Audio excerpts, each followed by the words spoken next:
roles Hey in guys, Seth over here, NASCAR. and Of course, today on this Elliott episode, replacing Can You Jeff Beat Gordon My and Alex Time? Bowman I've replacing done Jeff pretty much replacing nothing Jeff between Gordon recording the and last Dale two of Jr. because these, of course and then, Jeff Gordon drove that car so we're when gonna Jr. hop was into it at concussed. Code Harbor. But these are some fairly And interesting paint hopefully we're schemes, gonna and just well, go let's trucking not to a waste win any here, more and time. Let's hopefully take a look at these most of you guys diecast in the up audience. close I know and personal. First up, Wranglers well, just gonna go here's out the and beat Daytona all these 500 records, pole so sitter, so it's only yeah. appropriate that we take a look at Alex Bowman Congratulations, first. Mank. So You here's got a a look couple at Alex softball Bowman's deals number in the 88, the last packaging. We'll take a close look at this basket packaging of since four. it's the first of the 2018 cars we're taking a look at. They have changed the shape of the box slightly. It's a little bit less dang rounded. it. It's kind of Drifted got a, that I wrong guess you way. could say it's a bit of a like a checkered flag if you look at it from this Trying way. to It's kind of think of following the where- design of the checkered flag on the box. There really So isn't it's a kind of got good that waving cut, flag design to it. shortcut There's cut. the die cast, obviously, I know same that's as we've always very seen it, and as well weird to the say. magnet that we There's usually no get with real new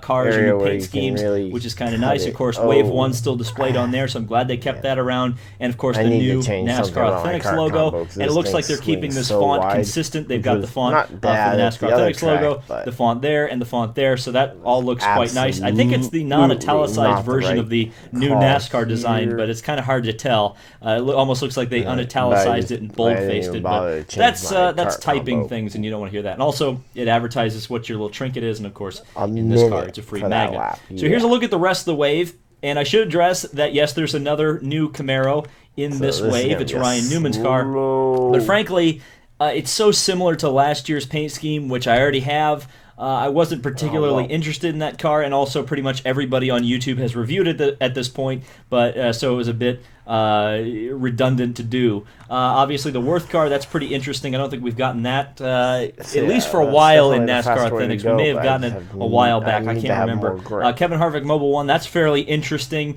but again, it's just a Ford, so I wasn't particularly interested in it. Logano and Hamlin, definitely Hamlin tempted me a little bit, but I figured, there's enough Gold Series cars out there. We don't really need to do a review of that. The Auto Owner's Insurance car for Truex is fairly interesting as well, but again, just didn't really interest me all this much. The car that really interested me was the SS, the final Chevy SS, or at least one of the final ones we'll see in the NASCAR Authentics line for Austin Dillon, which of course is the Coke 600 race winner. I thought that diecast would be pretty cool alongside my Sato from the Indy 500, because of course those cars both won on that day. But I'm not the biggest fan of Austin Dillon. No, it's not because of what happened at the Daytona 500.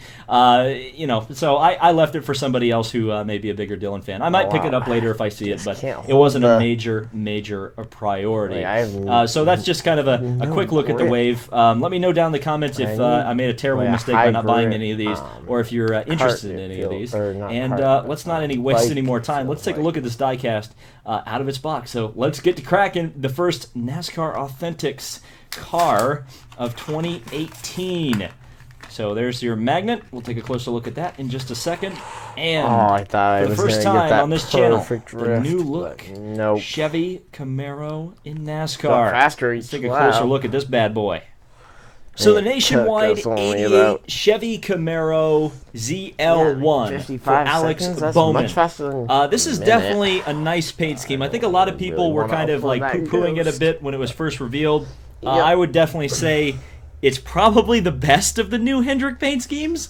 Well, outside of the William Byron Exalta car, but that was pretty much the old Jeff Gordon paint scheme. Although I think the one he ran at Atlanta was also pretty good, but I'm not a fan of the college one. I can't remember what it is. William Smith University or William Byron. What the heck is the Lincoln Tech? I don't know. He goes. Not bad. We'll just call it Lincoln Tech. I don't remember what the college he goes to is, but looks like we've got a bit of a possible defect there on the roof. I'll have to take a closer look at that here in a second.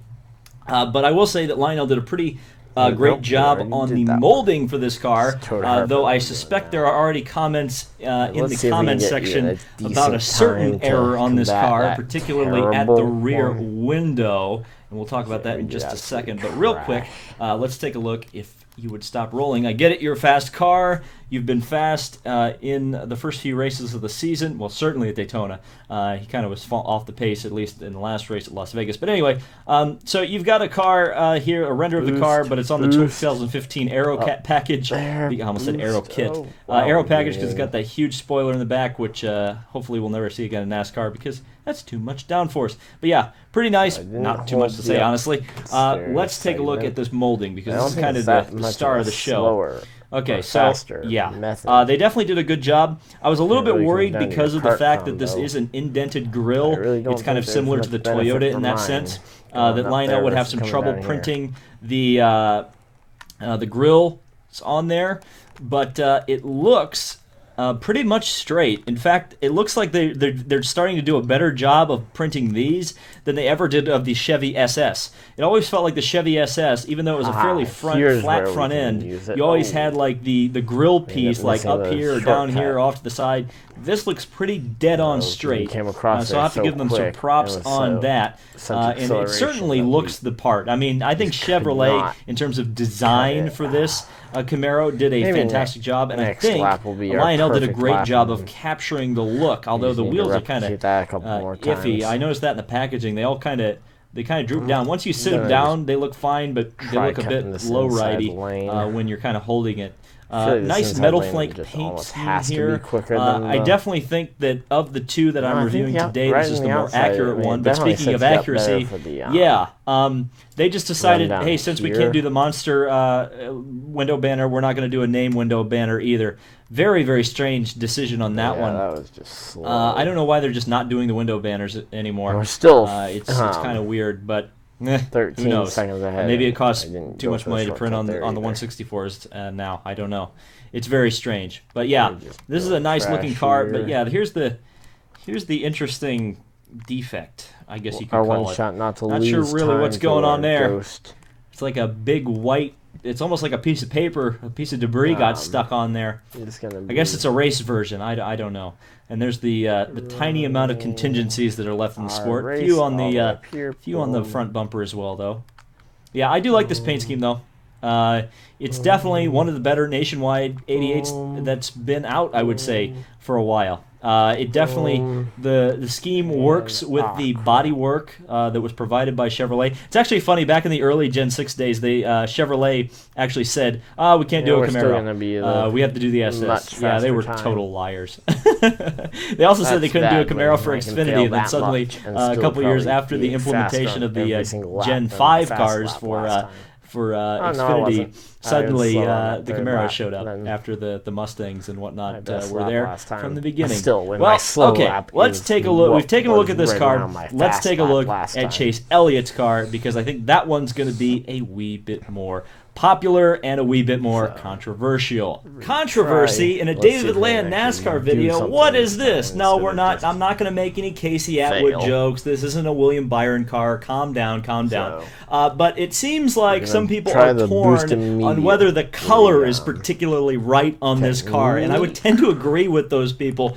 You'll see in just a second as we take a look at the render on the magnet here and also the car. It may not come through quite as well. I'll try to do it when we do a close-up.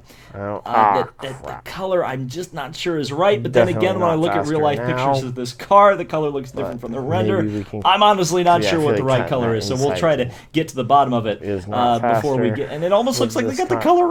The color's different on this too. Color's different from the number to the render to the car. Good God, man.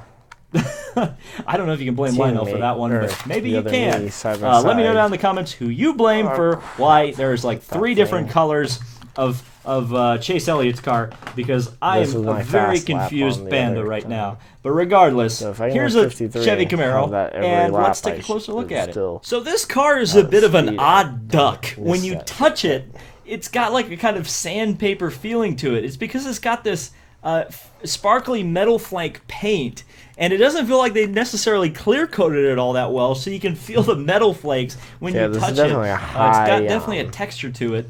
It's quite interesting, although, again, I'm not particularly sure it's accurate. I almost feel like they're kind of going for like a metallic look, which I believe is actually the correct color for the car, kind of a metallic medium navy. I guess that's how I would describe the color on Chase Elliott's car. But most of the renders and the merchandise has all had kind of a brighter blue. I'll show it to you on the render for the magnet, as we're totally not in the frame there.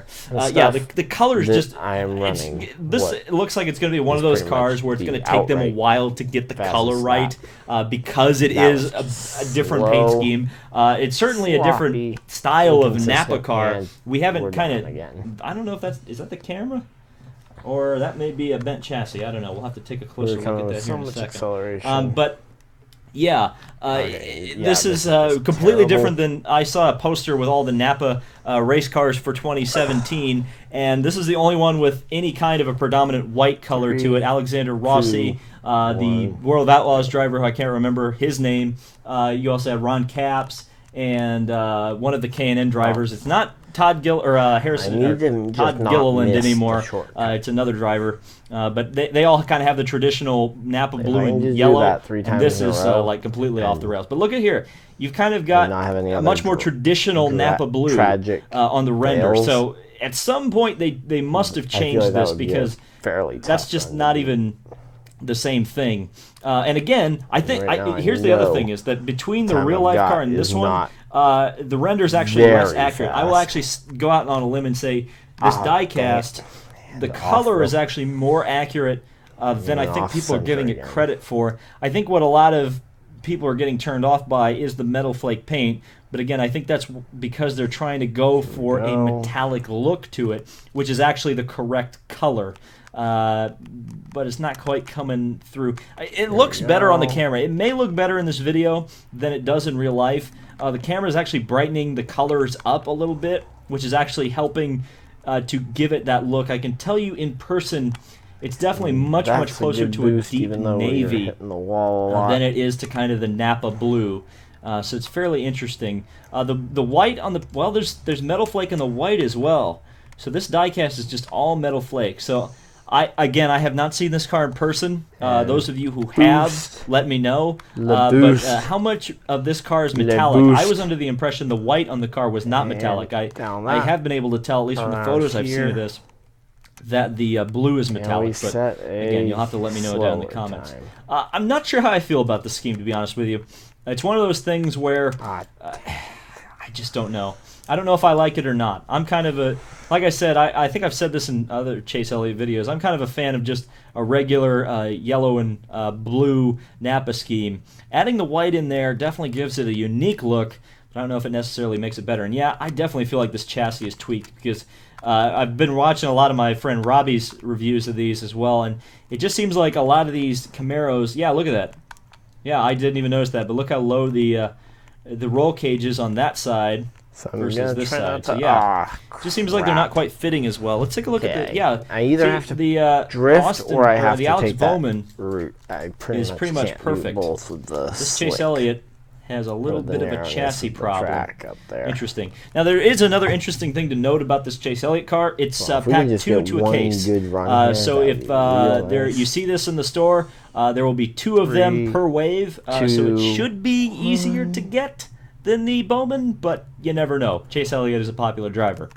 So that was a look at a couple new Camaros for 2018. I definitely say the Bowman is a must-buy. I think they did a fantastic job on this diecast, and it really does look fantastic. I know mine had an error on it, but if you're careful when buying, and if you have a choice, it is packed 1 to a case, but if your store gets a few in, you should be able to make a good decision. The Chase Elliott, even though it had the tweaked chassis, certainly I think the Chase Elliott fans are going to want to buy it. Of course, you can't beat the NASCAR Authentics price versus the Gold Series. $3 is a lot. I think it's more close to $4 now, because I think the kind of retail price of the Gold Series is about $9 now, $9 or $10 depending on where you buy, versus $5 at the retail stores. So again, it's a better deal. So if you want to get some of these basic themes, I definitely suggest going the NASCAR Authentics route. So if you are after an Elliott, I would say go after the NASCAR Authentics too version. Much slower than cutting even though you may have to really be careful about the chassis on these